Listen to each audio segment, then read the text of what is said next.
From the pages of a lost Chinese classic, a bizarre voyage across a world of wonders.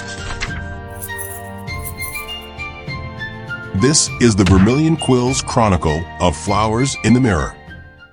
After the land of giants, Tang Ao, Lin Zhi-Yang, and Duo Jiu-Gong sailed to a place of a different kind of disparity. The Intestineless Kingdom, a society starkly divided not by size, but by sustenance itself.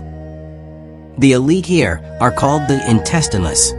Duo Jiu-Gong murmured. Their bodies let food pass through instantly, leaving little waste that's still fresh enough. So they call it essence. And that essence, He continued with a heavy sigh, is what the common folk depend on for their very survival. They do not eat food as we know it. They live on the leftovers of the rich.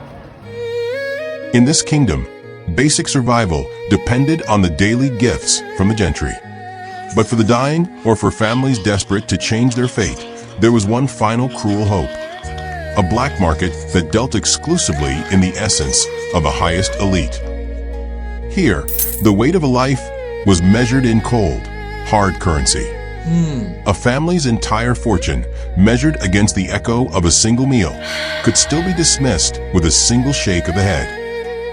Lin Zhi-Yang saw only filth. Tang Ao saw a system of unimaginable degradation.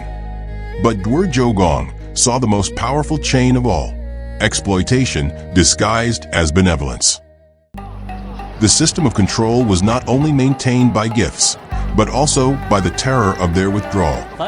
Each day, a new list would appear, a public declaration of those who had fallen from favor. To have one's name on that list was a social death sentence. For their child's sake, they begged for an exception, a final, desperate plea for mercy. There was no mercy.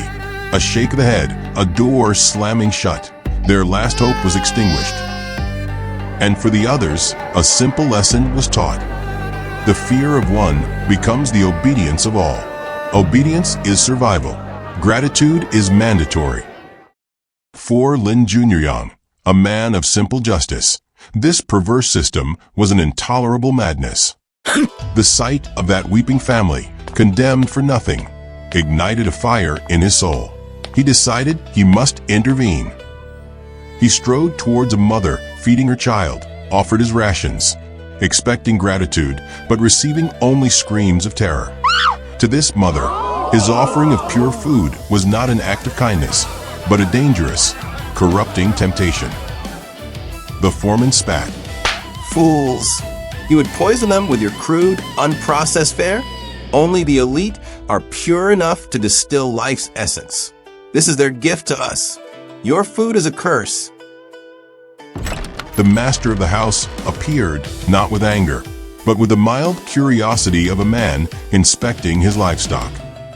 The very concept of this being an injustice was utterly foreign to him.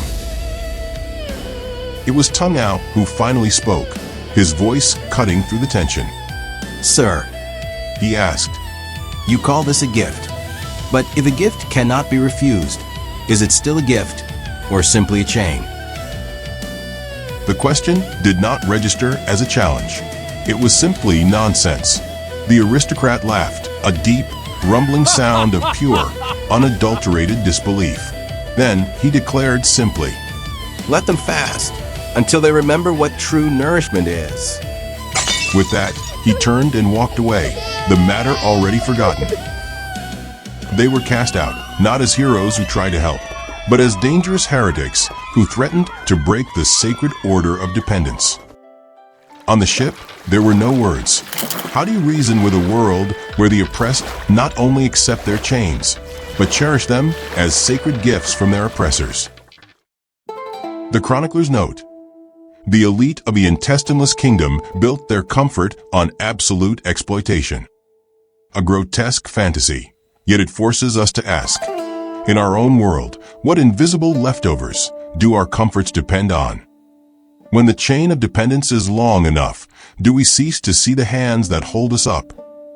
And worse, do we begin to believe it is our own merit that keeps the bowl steady?